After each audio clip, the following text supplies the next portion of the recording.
And speaking about hell, so we talked about Sheol. What is Hades or Tartarus? Oh, okay. So Hades is mentioned a couple. Okay. Tartarus is mentioned one time in the entire Bible, and that's in 2 Peter. And it's known as a prison or a place where they hold the fallen angels. You could also say that when it talks and references about the abyss and like outer darkness, this is the place that it's talking about. And this place is for explicitly fallen angels. And then that's it. Like, it has absolutely nothing to do with mortals. It has nothing to do with humans. So it's not saying humans are cast into outer darkness. Not at all. Nope. Okay. Nope. And then is this where that language? Because my parents always told me, and I'm not the only one, that God created hell for the angels that fell, and it sort of became repurposed. Is that what this is describing? I would say before you give your educated answer, I'm going to give you my perspective. I would say that yes, Christian parents often tell people that because the Bible could be interpreted in that way, that, you know, hell was created for the angels, but that God eventually sends people there later. So in a sense, it is repurposed. That is a common Christian belief. Now, as far as what the Bible actually says, Biddy? Well, Christianity is so far different than what the Bible actually says. So angels in the Old Testament, they're basically God's counsel. And so then you have the problem with the Nephilim and then the sons of God, right? Which could be fallen angels. There's three theories on that.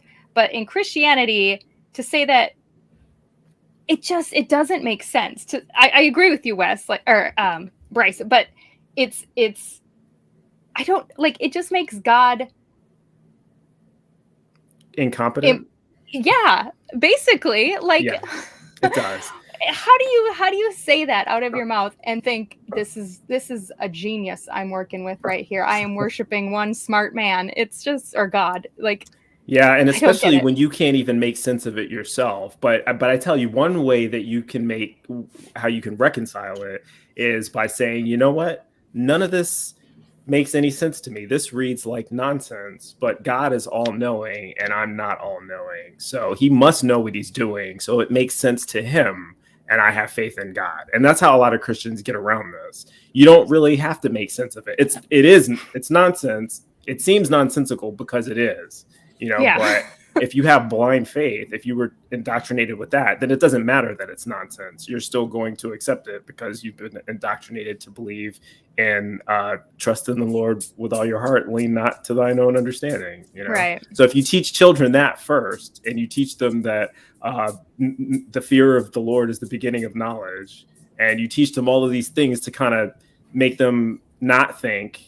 You know, you don't teach them how to think. You just tell them what to believe. If you do that first, then you can give them a whole bunch of nonsense later and they'll never examine it. They'll see that it seems nonsensical, but they won't care because they've been trained first that fear of the Lord is the beginning of knowledge and trust in the Lord and lean not to your own understanding, which basically is another way of saying use no critical thinking at all and no skepticism. No. That's the first thing that's taught in religion.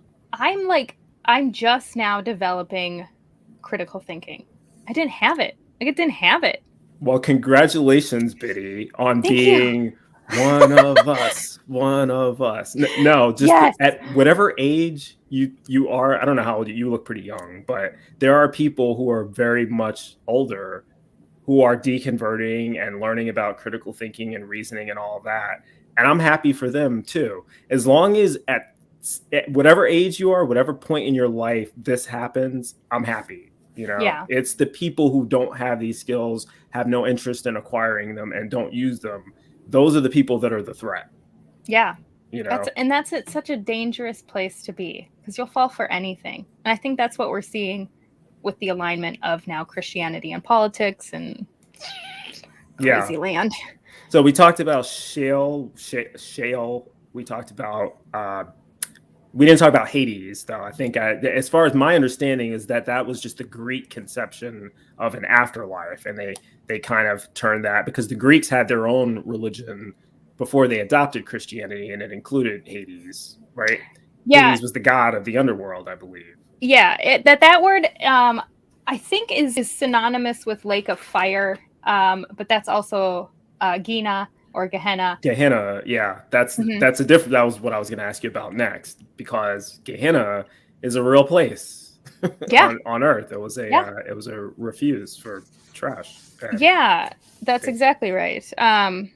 I've got a note right here. So Gina is the Greek word, and it just means bad place, and then Gehenna is the Latin. So that's the difference between there.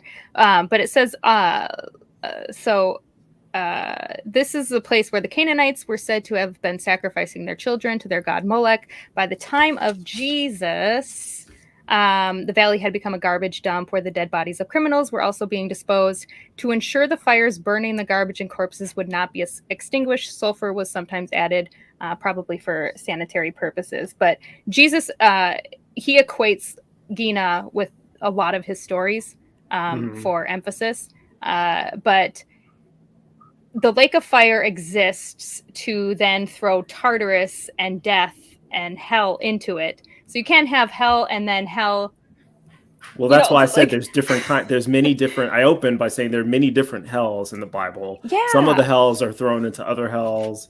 The lake of fire is in Revelation, and that's described as the second death. So that's apparently like the final hell.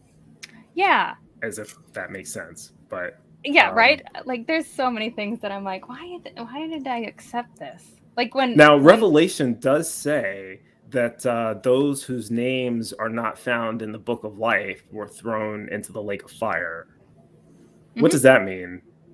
I mean, I know what I thought it meant when I was a Christian, but yeah. What does it actually mean? God, I got my notes all over the place. I'm pretty sure it's Matthew, but where Jesus talks about basically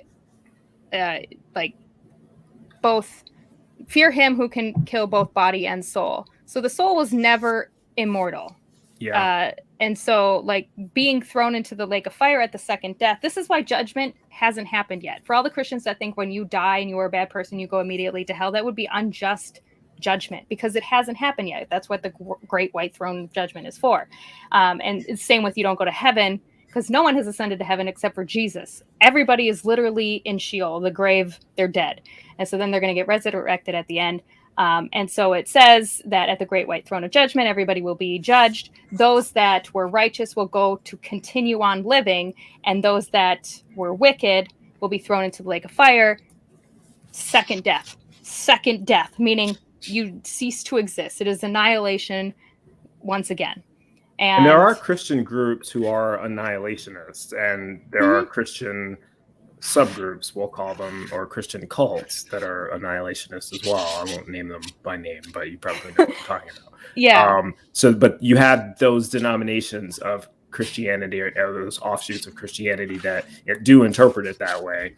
I heard that for the first time. That's not the interpretation I was given when I was a kid. I was told that it was like this eternal torment, because the Bible describes, the only time it really describes what being in hell is like is a reference to Satan and his angels. It says where they will be tormented day and night forever. And they're immortal beings, right? Yeah.